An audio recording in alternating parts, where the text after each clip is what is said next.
Hello guys, మీరు already నా previous video చూస్తుంటే you guys know that I've been to perfume making workshop అనమాట. So అక్కడే పక్కనే చాలా వర్క్షాప్స్ అవుతున్నాయి, లైక్ పాటరీ మేకింగ్ కానీ సూషీ మేకింగ్ కానీ అట్లా మల్టిపుల్ వర్క్షాప్స్ అవుతున్నాయి అనమాట. సో నా ఫ్రెండ్ కొంచెం ఉత్సాహం ఆపుకోలేక వెళ్ళి వాళ్ళని కెన్ వీ ట్రై అన్న టైప్లో అడిగింది. And they were like so sweet అనమాట. వాళ్ళు కూడా yeah of course you can అన్న టైప్లో, ఇంకెందుకు ఆలస్యం అన్నట్టు నేను ఎమ్మటే వెళ్ళిపోయి ఆయన మాస్టర్ ఎలా అయితే చెప్తున్నారో అలా ట్రై చేయడానికి అయితే ట్రై చేశాను. మిడిల్లో 2-3 ఇరక్కొట్టేసాను అనుకోనిలే, కానీ ఫైనల్లీ ఒక చిన్న షేప్కి అయితే తీసుకొచ్చామన్నమాట. ఆయన హెల్ప్తో మాత్రమే, నేను సొంతగా అయితే డెఫినెట్లీ చేయలేను.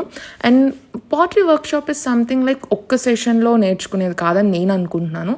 మేబీ మల్టిపుల్ సెషన్స్కి వెళ్తే కానీ we don't really get that smooth finish or uh cutting అదంతా. సో ఇంకొక ట్రై చేద్దాం, ఇంకొక షేప్ అని చెప్పేసి అయితే ఇంకొక షేప్ కూడా నేను ట్రై చేస్తున్నాను ఈ వీడియోలో. సో ఇట్లా నేను 2 పాటరీస్ అయితే తయారు చేశాను అనమాట. అండ్ గైస్, నాకు ఈ మధ్య చాలా ఇట్లా వర్క్షాప్స్ మీద ఇంట్రెస్ట్ పెరుగుతుంది, ఎందుకో ఏంటో నాకు తెలీదు. ఇదేం ప్రమోషన్ కాదులే, కానీ just I felt good for going to those kind of classes అనమాట. అది సో నేను ఇప్పుడు ఏమనుకుంటున్నానంటే, ఇది ఆల్మోస్ట్ డ్రై అయిపోయినాక దీని మీద పెయింట్ వేద్దాం అనుకుంటున్నాను. So stay tune to the next video.